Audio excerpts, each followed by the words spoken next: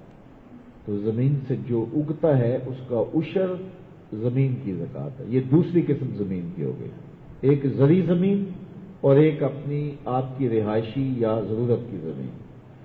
تیسری زمین وہ ہے کہ جو آپ کی رہائشی اور ضرورت کی زمین بھی نہیں ہے، آپ زرعی زمین بھی نہیں ہے، آپ زمینوں کا کاروبار کرتے ہیں، زمین خریدتے ہیں، پلاٹ لیتے ہیں، پھر تھوڑا سا مہنگا ہوتا ہے تو اس کو بیچ دیتے ہیں، پھر نیا خرید دیتے ہیں، پھر بیچ دیتے ہیں، تو اس پہ زکوٰۃ ہے، اس کی قیمت، چونکہ وہ مال تجارت بن گیا۔ تو اس کی جو جب زکوٰۃ نکالیں گے تو جتنی زمینیں آپ کے پاس ہیں تو ان کی قیمت نکالیں گے کتنی ہے، تو جتنی قیمت ہوگی تو اس کا 40واں حصہ آپ کو زکوٰۃ دینا ہوگا۔ اب زکوٰۃ کے مصارف کیا ہیں؟ زکوٰۃ کے مصارف جو ہیں وہ 8 ہیں، اور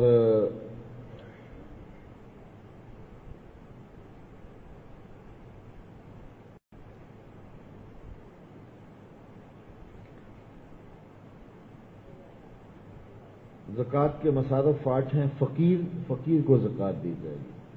فقیر وہ ہوتا ہے جس کے پاس کچھ بھی نہ ہو، نہ گھر ہو، نہ مکان ہو، نہ اس کے پاس کوئی زر ہو، بس بالکل خالی مخالی، ایسا شخص فقیر کہلاتا ہے، تو اس کو زکوٰۃ دی جائے۔ دوسرا مصرف مسکین ہے۔ مسکین ایسے شخص کو کہتے ہیں کہ جس کے پاس اپنا ذاتی گھر تو ہے اور تھوڑا بہت کام کاروبار بھی ہے، بچوں کی روٹی روزی بھی چلتی ہے، لیکن اس کے پاس اتنے پیسے جمع نہیں ہوئے کہ وہ نصاب کی ملک تک پہنچیں، یعنی 7.5 تولے سونا یا 52.5 تولے چاندی، یا ان دونوں میں سے کسی ایک کی قیمت اس کے پاس نہیں ہے، تو وہ مسکین کہلائے گا، تو وہ بھی زکوٰۃ کا مستحق ہے۔ تیسرا رقاب، یعنی غلام کو آزاد کرنے کے لیے اس کو زکوٰۃ دی جا سکتی ہے، تاکہ اپنی قیمت دے کر کے اپنے آقا سے اپنی جان چھڑا لے۔ غلاموں کی آزادی کے لیے زکوٰۃ کی دولت کو، زکوٰۃ کے پیسوں کو صرف کیا جا سکتا ہے، اور یہ غلاموں کو آزاد کرنے کے لیے میرے اور آپ کے آقا و مولا نے جو ہمیں نظم دیا ہے اور ترغیب دی شریعت اسلامیہ نے، دیکھیے نا کہ شریعت اسلامیہ نے ہمیں بتایا کہ روزہ توڑ بیٹھو تو غلام آزاد کرو، قسم توڑ بیٹھو تو غلام آزاد کرو، کفارہ زہار میں غلام آزاد کرو، کفارہ قتل میں غلام آزاد کرو، اور ویسے بھی ترغیب دی غلام آزاد کرنے کی۔ حضرت عبد الرحمن بن عوف رضی اللہ تعالیٰ نے اپنی زندگی میں 30,000 غلام آزاد کیے، 30,000 غلام آزاد۔ ہم ساری زندگی میں 30,000 کا مجمع جمع نہیں کر سکے، لوگ جمع نہیں کر سکے، اور انہوں نے زندگی میں 30,000 غلاموں کو خرید کے راہ خدا میں آزاد کر دیا۔ اللہ اکبر۔ تو غلام کو آزاد کرنے کے لیے جو ہے وہ خرچ کیا جا سکتا ہے۔ اچھا، تیسرا رقاب اور غارم۔ غارم وہ ہے جو قرضے تلے دب گیا ہے اور اس کے پاس قرضہ اتارنے کے لیے کچھ نہیں ہے، کوئی پراپرٹی، کوئی جائیداد اس کی نہیں ہے کہ جس کے عوض وہ قرضہ اتار دے۔ ضرورت کا اگر ہے تو وہ ایک الگ بات ہے، وہ حاجات اصلیہ سے ہے، تو اس مقروض کا قرض اتارنے کے لیے اس کو زکوٰۃ دی جا سکتی ہے۔ 5واں شخص فی سبیل اللہ۔ فی سبیل اللہ وہ شخص ہے جو اللہ کی راہ میں نکلا ہوا ہے، اسلامی حکومت میں سرحدات پر جہاد کے لیے کھڑا ہے، تو اس کو زکوٰۃ دی جا سکتی ہے۔ اسی طرح جو مدارس دینیہ کے طلبہ ہیں وہ بھی اس زمرے میں آتے ہیں، ان کو زکوٰۃ دی جا سکتی ہے۔ اور 6واں شخص ابن السبیل، مسافر،